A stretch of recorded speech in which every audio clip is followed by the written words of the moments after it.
Hello दोस्तों, स्वागत है आपका अपने YouTube चैनल स्टडी ओनली पर। तो दोस्तों, आज हम कक्षा 12 की बुक समकालीन विश्व में राजनीति के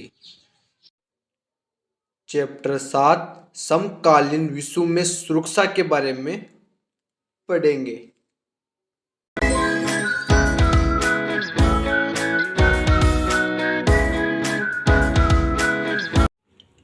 तो देखिए, चैप्टर 7 समकालीन विश्व में सुरक्षा।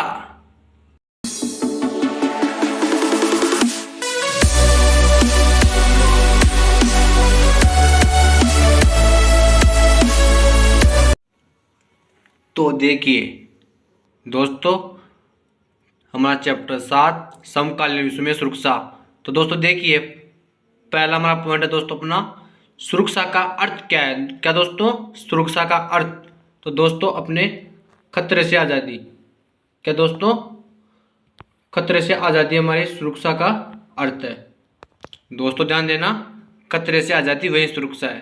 तो दोस्तों हमारे 1 नंबर के अंदर क्वेश्चन आ जाए, सुरक्षा का क्या अर्थ है। तो दोस्तों अपने खतरे से आज़ादी सुरक्षा का अर्थ है। ठीक है, अब देखिए दोस्तों, मानव के अस्तित्व को, क्या दोस्तों, मानव के अस्तित्व को एवं उसके जीवन को हमेशा खतरा बना रहता है। ठीक है, जब हम घर से निकलते हैं तो खतरा मंडराने लगता है। क्या दोस्तों, मानव की जो अस्तित्व है दोस्तों, उस पर हमेशा खतरा रहता है। दोस्तों जब हम घर से निकलते हैं तो दोस्तों हमारे खतरा मंडराने लगता है।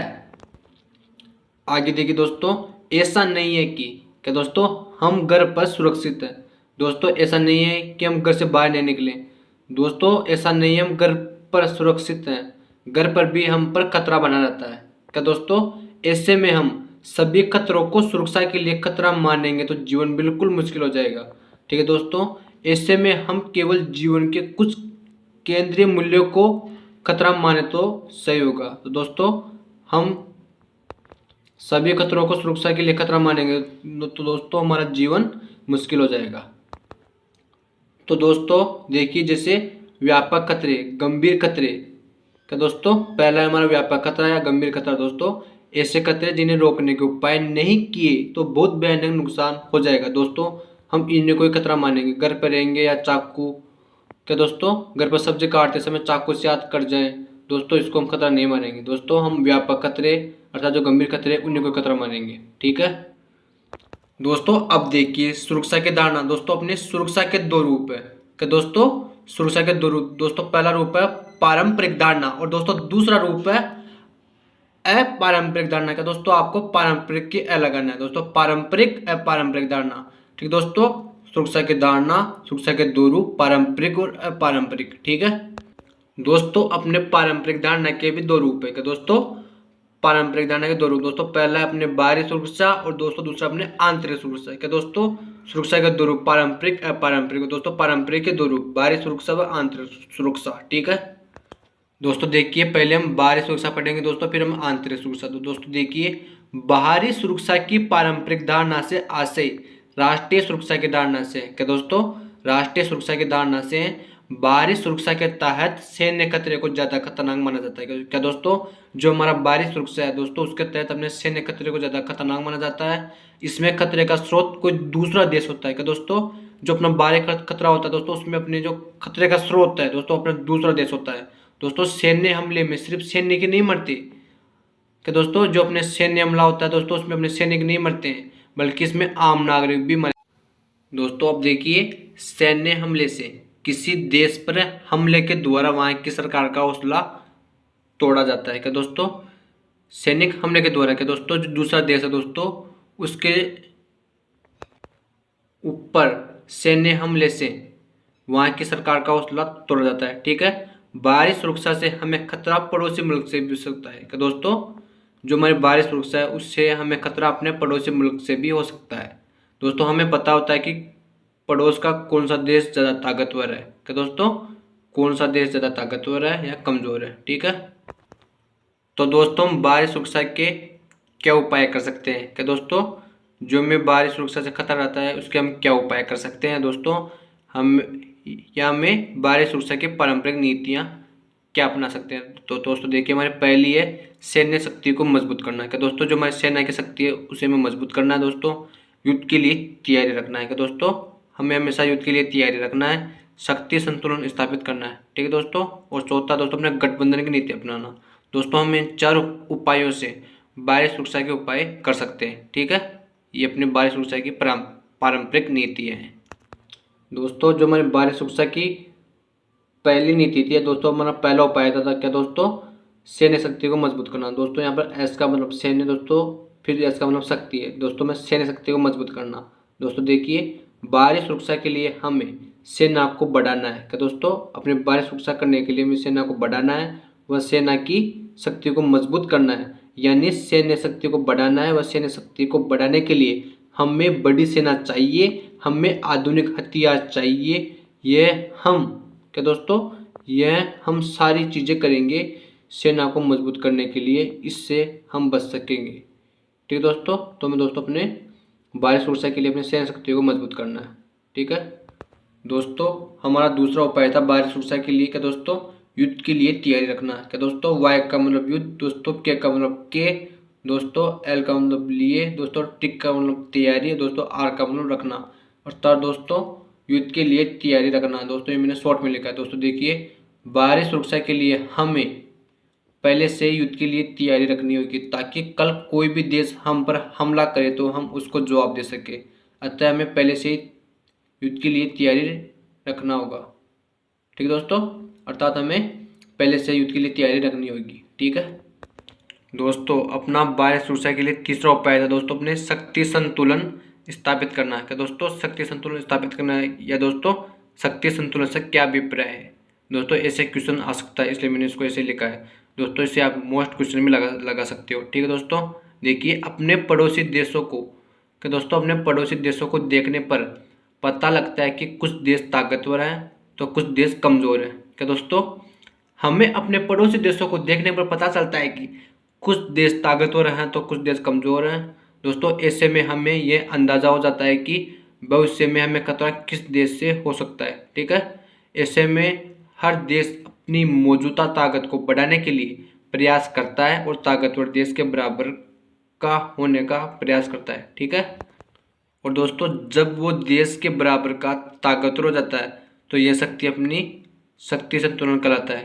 क्या दोस्तों, जब वो देश उस देश के बराबर का ताकतवर हो जाता है दोस्तों, यह शक्ति अपने शक्ति संतुलन कहलाती है, ठीक है दोस्तों। अपने बाह्य सुरक्षा के लिए चौथा उपाय था दोस्तों, अपने गठबंधन की नीति अपनाना। दोस्तों, जी का मतलब गठबंधन दोस्तों, के का मतलब की दोस्तों, एन का मतलब नीति और दोस्तों एक का मतलब अपनाना। दोस्तों, गठबंधन की नीति अपनाना बाह्य सुरक्षा के लिए। दोस्तों देखिए, गठबंधन में क्या दोस्तों, गठबंधन में कहीं क्या दोस्तों, गठबंधन में कई देश शामिल होते हैं, ठीक दोस्तों। जो अपना गठबंधन होता है दोस्तों, उसमें कई देश शामिल होते हैं और सैन्य हमले को रोकने के दोस्तों, अपने सैन्य हमले को रोकने अथवा उससे रक्षा करने के लिए क्या दोस्तों, अपने सैन्य हमले को रोकने तथा उससे रक्षा करने के लिए समवेत कदम क्या दोस्तों, समवेत कदम उठाते हैं। अधिकांश क्या दोस्तों, अधिकांश गठबंधनों को क्या दोस्तों, अधिकांश गठबंधनों को लिखित संधि क्या दोस्तों, लिखित संधि से एक औपचारिक रूप मिलता है। क्या दोस्तों, अपने एक औपचारिक रूप मिलता है दोस्तों। दोस्तों, गठबंधन राष्ट्रीय हितों पर आधारित होते हैं कि दोस्तों, जो अपने गठबंधन होते हैं दोस्तों, अपने राष्ट्रीय हितों पर आधारित होते हैं दोस्तों। और राष्ट्रीय हितों के बदलने पर गठबंधन भी बदल जाते हैं, ठीक है दोस्तों। ये तो अपने बाह्य सुरक्षा का चौथा उपाय, ठीक है दोस्तों। इन चारों उपायों को अपनाने पर हम बाह्य सुरक्षा के लिए उपाय कर सकते हैं, ठीक दोस्तों। दोस्तों, अपने पारंपरिक धारणा का पहला था बाह्य सुरक्षा दोस्तों। अब हम दूसरा रूप पढ़ेंगे आंतरिक सुरक्षा। क्या दोस्तों, हमने बाह्य सुरक्षा पढ़ ली दोस्तों, अब हम आंतरिक सुरक्षा पढ़ेंगे। तो देखिए दोस्तों, हमें बाह्य सुरक्षा में तो दोस्तों अपने देश के दोस्तों, आंतरिक सुरक्षा में हमें खतरा दोस्तों देश के अंदर से होता है। क्या दोस्तों, बाहरी सुरक्षा में खतरा हमें बाहर से होता है, और दोस्तों जो अपना आंतरिक सुरक्षा है उसके अंदर दोस्तों में देश के अंदर से खतरा होता है। दोस्तों देखिए, आंतरिक सुरक्षा में ऐसा माना जाता है कि हमें खतरा देश की सीमा रेखा के अंदर से होता है। क्या दोस्तों, देश की सीमा रेखा के अंदर से। दोस्तों दोबारा देखिए, बाहरी सुरक्षा में देश के बाहर से खतरा होता है, दूसरे देश से खतरा होता है, और दोस्तों अपने आंतरिक सुरक्षा में देश के अंदर से खतरा, जैसे दोस्तों अपने हिंसा की घटना है, सांप्रदायिक हिंसा है, अलगाववाद है, नक्सलवाद है।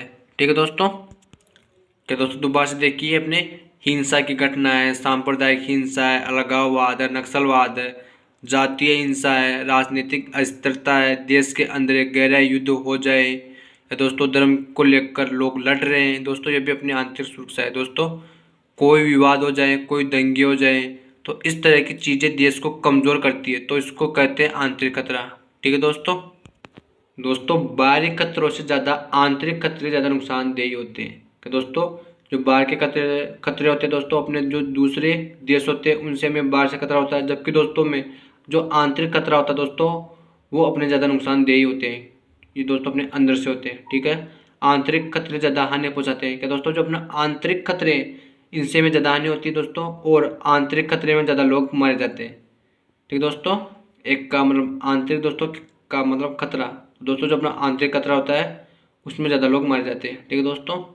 ये था अपना आंतरिक सुरक्षा। ठीक है दोस्तों। अब दोबारा से देखिए दोस्तों, अपने जो सुरक्षा है दोस्तों, उसके अपने दो रूप है, पारंपरिक धारणा और दोस्तों अपने अपारंपरिक धारणा। और दोस्तों अपने पारंपरिक धारणा के दो रूप है दोस्तों, अपने बाहरी सुरक्षा व आंतरिक सुरक्षा। ठीक है दोस्तों। अपनी बाहरी सुरक्षा के अंदर दोस्तों चार चीज़ आती है।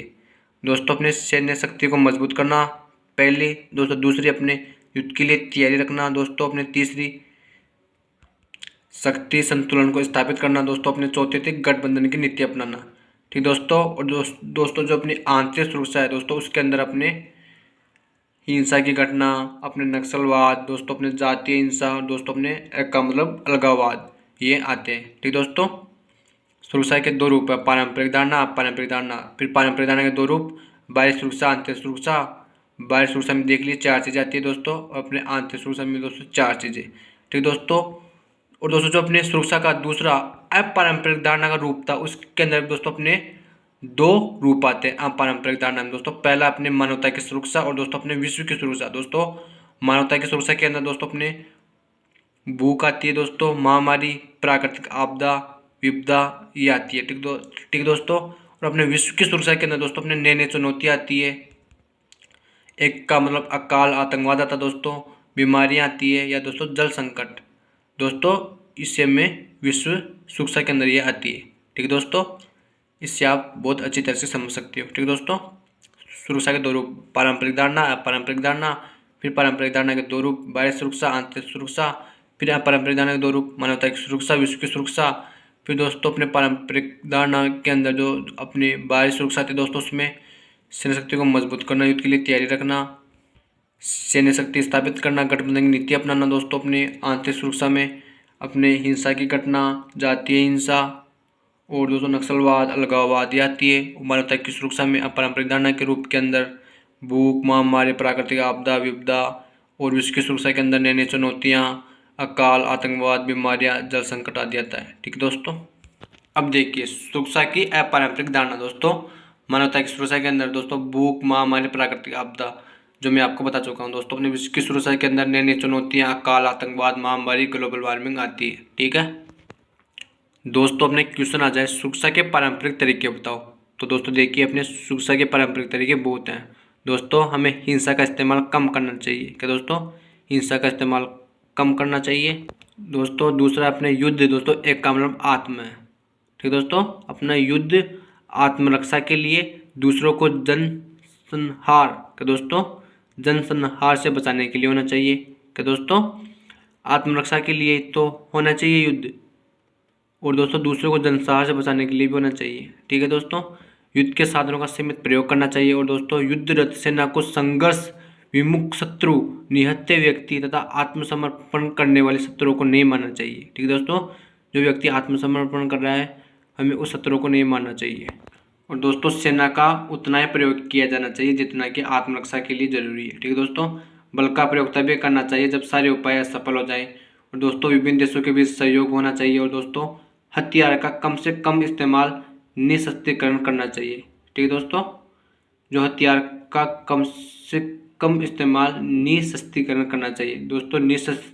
निशस्त्रीकरण का अर्थ होता है ऐसे हथियार जो व्यक्ति के अस्तित्व को चोट पहुंचाते हैं, जिनसे व्यक्ति को खतरा रहता है दोस्तों, अर्थात ऐसे हथियारों पर रोक लगाना दोस्तों, ऐसे हथियारों को रोक लगाना जिससे मानवता को खतरा रहता है, और या दोस्तों अपने हथियारों की होड़ को समाप्त करना निशस्त्रीकरण कहलाता है। क्या दोस्तों आपने क्या पढ़ा? ऐसे हथियारों पर रोक लगाना जिससे मानवता को खतरा होता है, उसी को निशस्त्रीकरण कहा जाता है। ठीक है दोस्तों, अर्थात हमें हथियार का कम से कम इस्तेमाल निशस्त्रीकरण करना चाहिए। तो आप समझ गए होंगे निशस्त्रीकरण क्या होता है, हथियारों पर रोक लगाना। ठीक है, और दोस्तों अस्त्र नियंत्रण करना चाहिए, और दोस्तों विश्वास बहाली के उपाय करना चाहिए, और दोस्तों हथियारों पर नियंत्रण करना चाहिए। दोस्तों ये हमारे 11 पॉइंट थे सुरक्षा के पारंपरिक तरीके के। ठीक दोस्तों, हम इन 11 तरीकों से सुरक्षा के पारंपरिक तरीके अपना सकते हैं। ठीक है दोस्तों, अब देखिए संधियां। दोस्तों अपने 1972 में क्या दोस्तों BWC अर्थात दोस्तों बायोलॉजिकल वेपन्स कन्वेंशन दोस्तों जैविक हथियार संधि हुई। क्या दोस्तों 1972 में बायोलॉजिकल वेपन्स कन्वेंशन जैविक हथियार संधि हुई, और दोस्तों 1992 में CWC अर्थात दोस्तों केमिकल वेपन्स कन्वेंशन रासायनिक हथियार संधि हुई। दोस्तों अपने बायोलॉजिकल वेपन्स कन्वेंशन अर्थात जैविक हथियार संधि में दोस्तों 155 देशों ने हस्ताक्षर किए। क्या दोस्तों 155 देशों ने हस्ताक्षर किए, और दोस्तों अपने CWC अर्थात रासायनिक हथियार संधि क्या दोस्तों केमिकल वेपन्स कन्वेंशन में 181 देशों ने हस्ताक्षर किए। ठीक दोस्तों अपने परमाणु अप्रसार संधि दोस्तों 1968 में हुई थी। ठीक दोस्तों ये थी अपनी संधियाँ।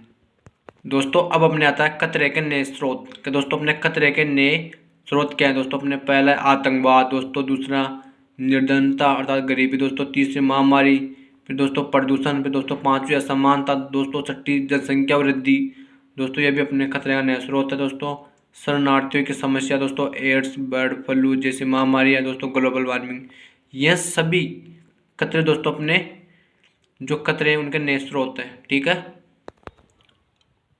अब देखिए दोस्तों हमने सहयोग मूलक सुरक्षा। क्या दोस्तों सहयोग मूलक सुरक्षा क्या है? दोस्तों देखिए दोस्तों आज इंसान के जीवन में अनेकों प्रकार के खतरे हैं। दोस्तों जो अपना इंसान का जीवन है दोस्तों, जो मनुष्य का जीवन है वह अनेक प्रकार के खतरों से भरा हुआ है। दोस्तों इन खतरों से निपटने के लिए आपसी सहयोग की जरूरत होती है। ठीक दोस्तों, हर जगह हर खतरे में सैन्य कार्रवाई से समस्या का नहीं निकाला जा सकता है। दोस्तों हर जगह पर हम अपने जो अपने सैनिक हैं उनकी कार्रवाई से समस्या का नहीं निकाल सकते हैं। आतंकवाद तथा मानवाधिकारों की रक्षा में सैन्य शक्ति की भले जरूरत है। दोस्तों जो अपने आतंकवाद है, मानवाधिकारों की रक्षा, वह उनमें दोस्तों अपने सैन्य शक्ति की भले जरूरत होती है, लेकिन दोस्तों गरीबी मिटाने के मामले में तेल, धातु, आप्रवासी, शरणार्थी, महामारी, इन समस्याओं का हल सैन्य शक्ति से नहीं किया जा सकता है।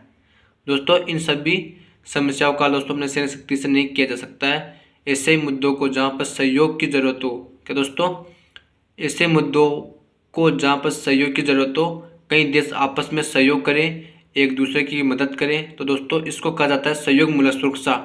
दोस्तों ध्यान देना, आपने दो नंबर के क्वेश्चन में भी ये क्वेश्चन पूछ सकता है सहयोग मूलक सुरक्षा का क्या अर्थ है। तो दोस्तों आपको लिखना है ऐसे मुद्दों को कि दोस्तों गरीबी मिटाने के लिए तेल, धातु, आप्रवासी, शरणार्थी, महामारी, इन समस्याओं दोस्तों ये जो समस्याएं ऐसे मुद्दों को जहाँ पर सहयोग की जरूरत होती है, कई देश आपस में सहयोग करके दोस्तों एक दूसरे की मदद करें, तो इसको कहा जाता है अपने सहयोग मूलक सुरक्षा। ठीक है दोस्तों, जो अपने अधिकांश मामले होते हैं दोस्तों उनमें सैन्य बल का प्रयोग होता है, तो उससे मामला बिगड़ता है। और दोस्तों इससे में ज़्यादा प्रभावी यही होता है कि अंतर्राष्ट्रीय सहयोग से रणनीति तैयार की जाए।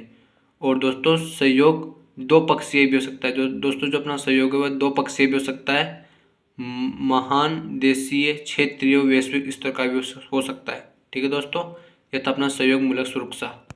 दोस्तों अब देखिए सहयोग मूलक सुरक्षा के अलावा क्या दोस्तों जो अपना सहयोग मूलक सुरक्षा है उसके अलावा दोस्तों अपने एस का मतलब दोस्तों संयुक्त, दोस्तों आर का मतलब राष्ट्र, दोस्तों एस का मतलब संघ, और दोस्तों आगे वी का मतलब दोस्तों विश्व, और दोस्तों वी का मतलब बैंक, अर्थात दोस्तों संयुक्त राष्ट्र संघ और दोस्तों विश्व बैंक आदि ये मदद कर सकते हैं हमारी सहयोग मूलक सुरक्षा में। दोस्तों जो अपना संयुक्त राष्ट्र संघ है, विश्व बैंक है दोस्तों, ये हमारी मदद कर सकते हैं दोस्तों। नेशनल मंडेला, मदर टेरेसा, ये सभी हमारी मदद कर सकते हैं। ठीक है दोस्तों।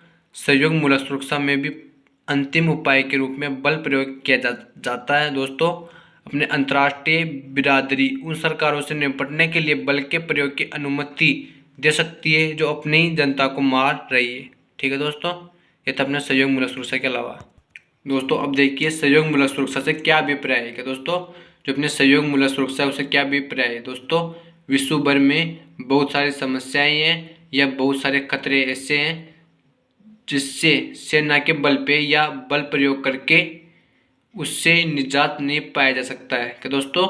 अपने विश्व भर के अंदर बहुत सारी समस्याएं होती है या बहुत सारे खतरे होते हैं जिससे सेना के बल पे या बल प्रयोग करके उनसे निजात नहीं पाया जा सकता है। ऐसे में हमें ज़रूरत होती है सहयोग की। इसी को हम सहयोग मूलक सुरक्षा कहते हैं।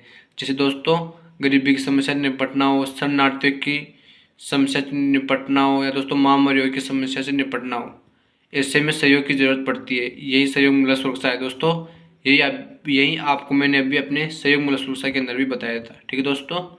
आप यही भी लिख सकते हो, मैंने बताया था वो भी लिख सकते हो। ठीक है दोस्तों। अब आता है हमारा अपने इस चैप्टर का आखिरी पॉइंट क्या दोस्तों। भारत की सुरक्षा की 4 महत्वपूर्ण रणनीतियाँ कौन सी है क्या दोस्तों। ये हमारा आखिरी पॉइंट है दोस्तों।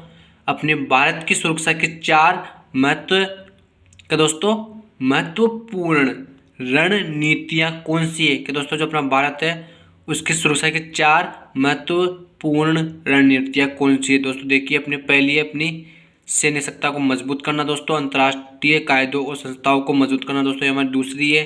तीसरी देखिए देश के आंतरिक सुरक्षा समस्याओं से निपटना। और दोस्तों चौथी अपने सामाजिक और आर्थिक विकास की राह पर। ठीक दोस्तों। दोबारा से देखिए सैन्य क्षमता को मजबूत करना, अंतर्राष्ट्रीय कायदों और संस्थाओं को मजबूत करना, देश के आंतरिक सुरक्षा समस्या से निपटना और दोस्तों सामाजिक और आर्थिक विकास की राह। ठीक है दोस्तों। के आए दोस्तों की दोस्तों आर्क का मतलब राह। दोस्तों पहला है हमारा भारत की सुरक्षा की महत्वपूर्ण रणनीति अपनी सैन्य सत्ता को मजबूत करना। दोस्तों देखिए भारत को पारंपरिक तथा अपारंपरिक दोनों तरह के खतरों का सामना करना पड़ता है, सीमा रेखा के भीतर तथा बाहर भी। दोस्तों भारत पाक युद्ध दोस्तों अर्थात भारत पाकिस्तान युद्ध, भारत चीन युद्ध के कारण भारत ने अपनी सैन्य क्षमता दोस्तों अपनी सेना क्षमता को मजबूत करने के लिए 1974 तथा फिर 1998 में भारत ने परमाणु परीक्षण करने का फैसला किया था। ठीक है दोस्तों। ये था हमारा भारत की सुरक्षा की महत्वपूर्ण पहली रणनीति। दोस्तों हमारी दूसरी रणनीति है दोस्तों अपने अंतर्राष्ट्रीय कायदों और संस्थाओं को मजबूत करना। क्या दोस्तों अंतर्राष्ट्रीय कायदों और संस्थाओं को मजबूत करना। दोस्तों देखिए भारत ने अपने सुरक्षा हितों को बचाने के लिए क्या दोस्तों सुरक्षा हितों को बचाने के लिए क्या दोस्तों अपने एक का मतलब दोस्तों अपने अंतर्राष्ट्रीय, दोस्तों के का मतलब कायदों और दोस्तों अपने एस का मतलब संस्थाओं है। ठीक है दोस्तों। अर्थात अपने दोस्तों भारत ने अपने सुरक्षा हितों को बचाने के लिए अंतर्राष्ट्रीय कायदों और संस्थाओं को मजबूत करने की नीति अपनाई। ठीक है दोस्तों। दूसरी नीति अपनाई थी दोस्तों भारत ने गुट निरपेक्षता की नीति अपनाई। और दोस्तों तीसरी नेहरू जी ने एशिया एकता पर बल दिया था। ठीक दोस्तों। और दोस्तों चौथा अपना औपनिवेशिकरण का खुलकर विरोध किया। ठीक है दोस्तों। अपना पांचवा दोस्तों अपने अंतर्राष्ट्रीय संस्थाओं को मजबूत करना आदि ऐसे कार्य। ठीक दोस्तों। ये थे अपने भारत की सुरक्षा की दूसरी महत्वपूर्ण रणनीति अंतर्राष्ट्रीय कायदों और संस्थाओं को मजबूत करना। ठीक है दोस्तों। अपने भारत की सुरक्षा की तीसरी महत्वपूर्ण रणनीति दोस्तों अपने देश के आंतरिक सुरक्षा समस्याओं से निपटना। दोस्तों एन का मतलब निपटना है। दोस्तों देखिए देश के अंदर बहुत सी समस्याएं। ठीक दोस्तों। जो अपना देश है भारत उसके अंदर बहुत सी समस्याएं हैं। कश्मीर, पंजाब, नागालैंड, मिजोरम आदि में दोस्तों उग्रवादी समूह है। दोस्तों इनके अंदर दोस्तों अपने उग्रवादी समूह है। इन समूह से निपटना क्या दोस्तों इन समूह से निपटना दोस्तों अपने अलगाववाद से निपटना दोस्तों इनके कानून निपटना है। ठीक दोस्तों। और दोस्तों अपने राष्ट्रीय एकता को बनाए रखना, लोकतांत्रिक राजनीतिक व्यवस्था को अपनाना आदि बातें इसके अंतर्गत आती है। ठीक दोस्तों। ये थी अपनी भारत की तीसरी देश के आंतरिक सुरक्षा समस्याओं से निपटना। ठीक है दोस्तों। अब देखिए दोस्तों अपने भारत की सुरक्षा की चौथी महत्वपूर्ण रणनीति है दोस्तों अपने सामाजिक और आर्थिक विकास। तो दोस्तों देखिए, सामाजिक और आर्थिक विकास के अंदर कोई भी देश हो कि दोस्तों कोई भी देश हो, सामाजिक तथा आर्थिक विकास सबके लिए बहुत जरूरी है। दोस्तों आर्थिक रूप से कमजोर देश के सामने दूसरों पर निर्भरता का खतरा होता है। ठीक है दोस्तों, दूसरों पर निर्भर होने से गुलाम होने का खतरा होता है। और दोस्तों गरीबी से जनता को निजात दिलाया जाए, अर्थव्यवस्था में सुधार किया जाए और दोस्तों आर्थिक विकास किया जाए, लोगों को रोजगार दिलाया जाए कि दोस्तों जो अपने लोग हैं उनको रोजगार दिलाया जाए। यह सारे मुद्दे हैं। ठीक दोस्तों, ये थी अपने भारत की सुरक्षा की 4 महत्वपूर्ण रणनीतियाँ। ठीक है, तो दोस्तों यह था हमारा आज का चैप्टर 7 समकालीन विश्व में सुरक्षा। दोस्तों अपने स्टडी ओनली चैनल को लाइक, कमेंट व सब्सक्राइब जरूर करें। थैंक यू, धन्यवाद।